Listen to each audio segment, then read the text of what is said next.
Hello നമസ്കാരം. നമ്മളിപ്പോൾ express highway ഇറങ്ങി നമ്മൾ താഴ്ത്തു. നമുക്ക് കുറച്ച് നേരം ടയർ ചൂടാറാൻ വേണ്ടി ആ സമയത്ത് നമ്മൾക്ക് ഒരു ട്രെയിലർ കണ്ടു. ട്രെയിലറിൽ ഇതെന്താ സാധനമെന്ന് ആരെങ്കിലും മനസ്സിലായോ? അറിയുന്ന ആൾക്കാർ കമൻറ്റ് ചെയ്യാം.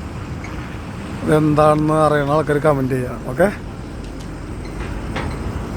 കിടക്കുന്ന ട്രെയിലർ നമ്മളിവിടെ വണ്ടി ഒന്ന് റെസ്റ്റിന് വേണ്ടി നിർത്തിയപ്പോളേ നമ്മൾ ഒരു ജസ്റ്റ് ഒന്ന് വീഡിയോ എടുത്താണ്. അത് എന്നിട്ട് സാധനം എന്ന് അറിയുന്ന ആൾക്കാർ ഒറ്റ നോട്ടത്തിൽ നമുക്ക് മനസ്സിലാവും. ചില ആൾക്കാർക്ക് അറിയുന്നവർ കമൻറ്റ് ചെയ്യുക. അന്ന് ബോംബെക്ക് നിസ്സാര കിലോമീറ്റർ ഉള്ളൂ. സമയം അത്യാവശ്യം ഒരു മണിയോടെ ആവാറായിട്ടുണ്ട്. അപ്പം നമ്മളിനി ബോംബെ പാസ്സായി നേരെ അഹമ്മദാബാദ് റോഡിലേക്ക് കയറണം. വസായി എന്ന് പറഞ്ഞ സ്ഥലത്താണ് നമുക്ക് ലോഡ് ഇറക്കേണ്ടത്. അപ്പോൾ നമ്മളിനി കുറച്ച് ഒരു 10-15 മിനിറ്റ് കഴിയുമ്പോൾ 15 മിനിറ്റ് 20 മിനിറ്റ് കഴിയുമ്പോൾ നമ്മളിവിടെ നിന്ന് റെസ്റ്റ് ഒന്ന് ടയറൊന്ന് ചൂടാറി കഴിയുമ്പോൾ വണ്ടി എടുക്കും.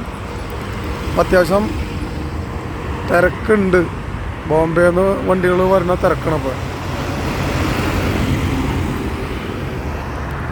ഓക്കെ ഗൈസ്, അപ്പോൾ നമുക്ക് ബോംബെ പാസ്സാവണ വീഡിയോ പറഞ്ഞെടുക്കാം. ബോംബെ പാസ്സാവണ ഫുൾ വീഡിയോ, ബോംബെ പാസ് ചെയ്ത് അഹമ്മദാബാദ് എങ്ങനെ പോകണം എന്നുള്ളൊരു വീഡിയോ നമുക്ക് എന്തായാലും അടുത്ത വീഡിയോയിൽ നമുക്ക് കാണാം. അത് എൻ്റെ ഒരു അറിവിൽ ആരും അങ്ങനെ എടുത്തിട്ടില്ല എന്ന് തോന്നുന്നു. നമുക്ക് എന്തായാലും ഒന്ന് എടുത്ത് നോക്കാം. വീഡിയോ ഫുള്ളായിട്ട് വീഡിയോ കിട്ടുമെന്ന് അറിയില്ല. കുറച്ച് കിലോമീറ്റർ ഓടാനുണ്ട്. അപ്പോൾ അതിൻ്റേതായ ഇതിൽ വീഡിയോ സ്പേസ് ചെയ്ത് കിട്ടുമെന്ന് അറിയില്ല കേട്ടോ. നമുക്ക് കാണാം.